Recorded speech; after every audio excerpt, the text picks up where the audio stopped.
Hi bachelors, మనం ఈరోజు పల్లీ చట్నీ డిఫరెంట్గా పచ్చెనపప్పు వేయించిన శనగపప్పు వేసి చేద్దాం. ముందు పచ్చిమిరపకాయలు ఒక 5 నుంచి 6 పచ్చిమిరపకాయలు తుంపుకొని 2 ఎండుమిరపకాయలు వేసి గోల్డెన్ బ్రౌన్ వచ్చే వరకు వేపుకొని మిక్సీ జార్లో తీసుకోండి. 1 కప్పు పల్లీలకి 1/2 కప్పు పచ్చెనపప్పు, అది కూడా 70% పల్లీలు వేగాక అప్పుడు పచ్చెనపప్పు వేసి వేపుకోండి, త్వరగా వేగిపోతాయి. పప్పుకు వేగాలండి, అప్పుడే ఈ చట్నీ టేస్టు. అలాగే 1/2 కప్పు పుట్నాలు కూడా వేయండి, 3 వెల్లుల్లిపాయ రెబ్బలు, 1/2 టేబుల్ స్పూన్ జీలకర్ర, 50 గ్రాముల చింతపండు, 1 టేబుల్ స్పూన్నర పింక్ సాల్ట్ వేసాను. ఇది ఫ్యాన్ కింద ఆరబెట్టుకోండి. ఫ్యాన్ కింద ఆరేలోపు మనం తాలింపు రెడీ చేసుకుందాం. బాండీ పెట్టుకొని ఆయిల్ వేసుకొని ఆవాలు, జీలకర్ర, పచ్చెనపప్పు, మినపప్పు, ఎండుమిరపకాయలు వేసి పక్కన పెట్టుకోండి.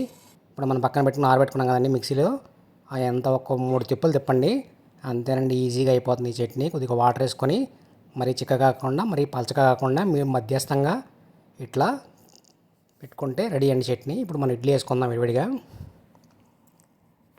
ఇడ్లీ వేసుకొని మనం చేసుకున్న చట్నీతో టేస్ట్ చేసి చూద్దామండి ఎట్లా ఉందో.